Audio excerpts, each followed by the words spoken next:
आज बात करते हैं एंकिलोजिंग स्पॉन्डिलाइटिस बीमारी के बारे में, जिसके लिए शायद हिंदी में कोई स्पेसिफिक शब्द नहीं है। हम उसको एंकिलोजिंग स्पॉन्डिलाइटिस ही कहेंगे। एंकिलोजिंग स्पॉन्डिलाइटिस एक क्रॉनिक, पुरानी, लंबे समय तक चलने वाली और धीरे धीरे वृद्धि करने वाली बीमारी है। वो धीरे धीरे बढ़ती है, प्रोग्रेसिव डिसीज़ है, जिसके अंदर यंग पीपल, खास करके अर्ली 20s, मिड 20s में 20, 22, 25 साल की उम्र में शायद ये शुरू होती है कई बार, और ज़्यादातर लाइफ लॉन्ग चलने वाली बीमारी है। शुरुआत होती है नेक या शोल्डर्स के जॉइंट्स को अफेक्ट करती है और धीरे धीरे करके ये स्पाइन को पकड़ती है, स्पाइन के वर्टेब्रा को पकड़ती है। उसके अंदर वो एक किस्म की स्टिफनेस लाती है, एक किस्म के, उसको बाम्बू स्पाइन भी बोलते हैं, क्योंकि स्पाइन जो होती है, वर्टेब्रा जो होते हैं, वो बाम्बू की तरह स्टिफ और उसमें जकड़न आ जाती है। ये बीमारी के लिए कन्वेंशनल ट्रीटमेंट में कुछ दवाइयाँ हैं जिससे पेन रिलीफ होती है, इन्फ्लेमेशन कम हो जाता है, सूजन कम हो जाती है, बीमारी को कुछ अंश तक कंट्रोल में लेके आ सकते हैं,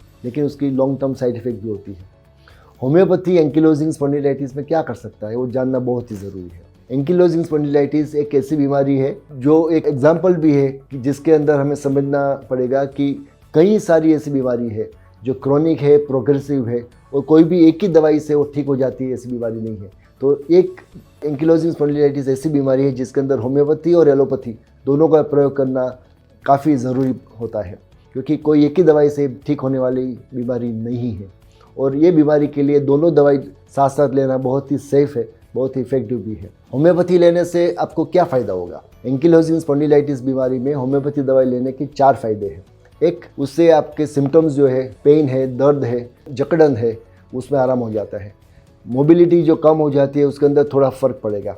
और मोर इम्पॉर्टेंटली, ये बीमारी जो धीरे धीरे करके बढ़ने वाली है, वो बढ़ने की जो प्रोग्रेस है उसमें थोड़ा स्लो डाउन होने के चांसेस है। ये बहुत इंपॉर्टेंट है।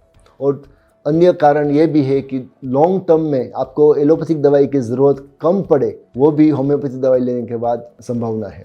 सो होम्योपैथी और एलोपैथी दवाई दोनों साथ साथ चल सकती है, दोनों का प्रयोग के साथ भी कर सकते हैं, और बाद में एक बार इम्प्रूवमेंट होने के बाद शायद एलोपैथिक दवाई कम भी कर सकते हैं, बंद भी कर सकते हैं। कई केसेस में इसे देखा गया है। सो एंकिलोजिंग स्पॉन्डिलाइटिस की शुरुआत में ही अगर आप होम्योपैथी दवाई का प्रयोग करते हैं तो आपके रिजल्ट बहुत ही ज़्यादा अच्छे आएंगे। फिर भी अगर आप उसको चूक गए हैं, कुछ साल के बाद आप होम्योपैथी दवाई लेते हैं, तो भी आप होम्योपैथी का प्रयोग कर सकते हैं, और उसके जो भी स्टेज में है वहाँ से भी आपको होम्योपैथी से फ़ायदा होने की बहुत ही अच्छी संभावना है।